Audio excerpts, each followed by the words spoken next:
Hey everyone, welcome to another installment of Harry Potter Theory.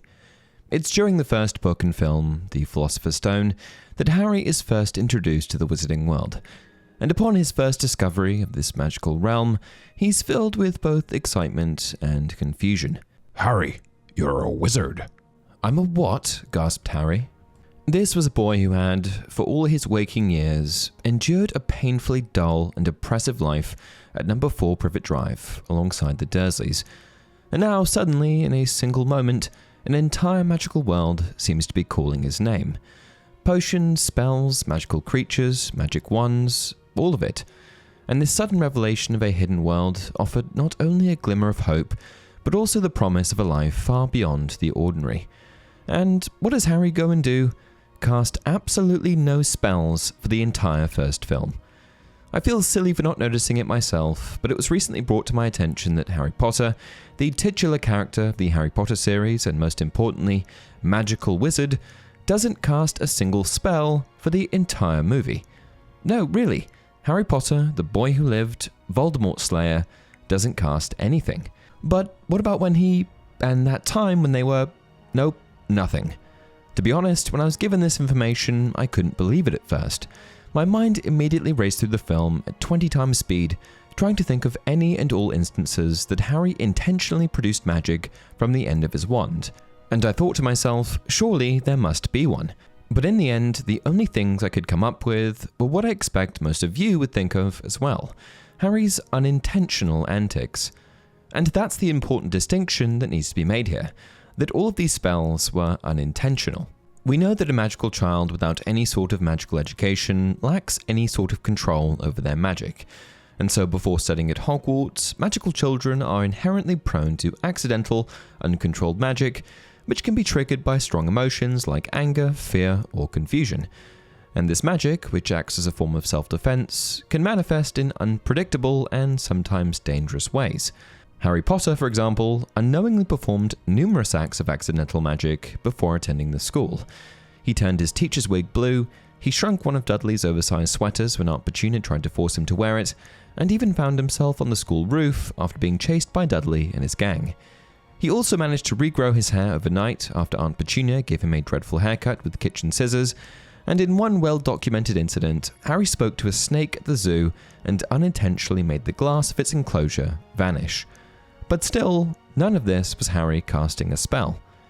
The next best example I could think of was Ollivander's, where Harry is paired with a wand for the first time, and I vividly remember Harry causing all sorts of destruction to Ollivander's shelves as he attempts to find a wand suitable for him.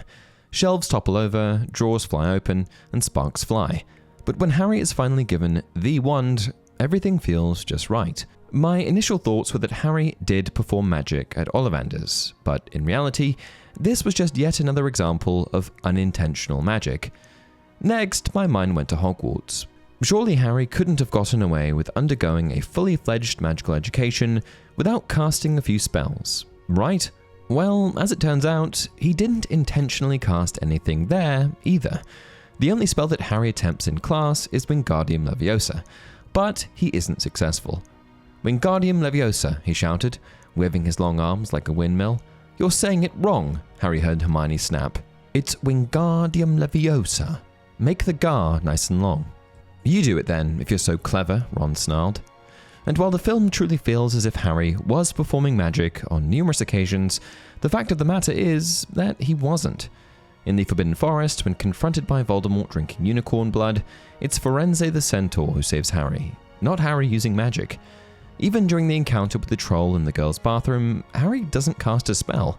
He simply jumps on the troll's back and holds on for dear life, while Hermione and Ron do the magical heavy lifting.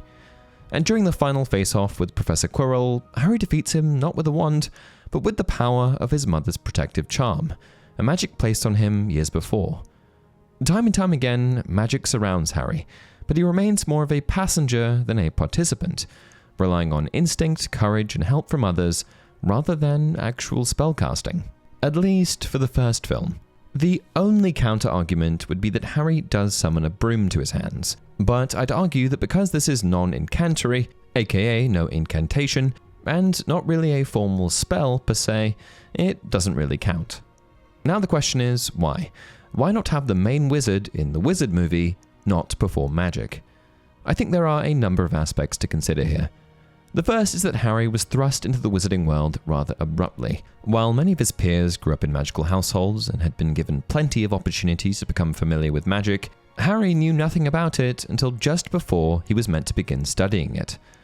Others entered Hogwarts with a basic understanding of spells, magical creatures, and wizarding customs, but Harry was starting from scratch, still reeling from the revelation that magic even existed. And if that wasn't overwhelming enough, Harry was likely battling with a plethora of other revelations as well, like the fact that his parents weren't killed in a car accident, but were actually murdered by the most feared dark wizard in history. It seems like an awful lot to process for just a kid. The next reason, which sort of piggybacks off of the first, is that Harry likely wasn't comfortable enough with the notion of magic to begin casting spells left and right. Instead, he chose to soak up everything that he could, like a sponge, and just observe those around him. He watched Ron and Hermione, listened in class, and took it all in quietly. Harry wasn't reckless with magic, he was cautious, respectful of it, and probably even quite intimidated by it. And in a way, that makes sense. Magic wasn't something Harry grew up longing to perform. It was something that blindsided him. It uprooted everything he thought he knew about his life, his family, and even his own identity. So it's no surprise that he didn't immediately go full wand-waving wizard the moment he stepped into Hogwarts. The last, and I suspect most significant explanation for why Harry didn't cast any spells in the first film is that his character was never about flash. He wasn't the loudest or the most naturally gifted. What set him apart was his instinct, his courage, and above all, his heart. That's what made him a great wizard, not the number of spells he could cast in his first year. This is even referenced by Hermione. "Harry, you're a great wizard, you know." "I'm not as good as you," said Harry, very embarrassed as she let go of him. "Me," said Hermione. "Books and cleverness. There are more important things. Friendship and bravery and, oh Harry, be careful." So while it might seem odd that the main wizard in a wizarding movie didn't constantly use magic, maybe that's exactly what made him relatable. He grew into his power, and we got to grow with him. Okay, now the question is, if Harry didn't cast a single spell in the first film, when did he cast his first spell? It turns out that Harry cast his first spell when facing Draco Malfoy in Gilderoy Lockhart's dueling club. It's during this time that he casts Rictus Sempra, also known as the Tickling Charm, which sends Draco flying back across the room. Draco being sent backward through the air is of course an unusual byproduct of a tickling charm, but we won't get into that. I guess we can just chalk it up to Harry's inexperience casting the spell. Anyway, that's it for today's video. Who else never noticed that Harry didn't cast a single spell? Let me know down in the comment section below. Also, if you enjoy the content, please like the video and subscribe to the channel. Until next time, remember, it does not do to dwell on dreams and forget to live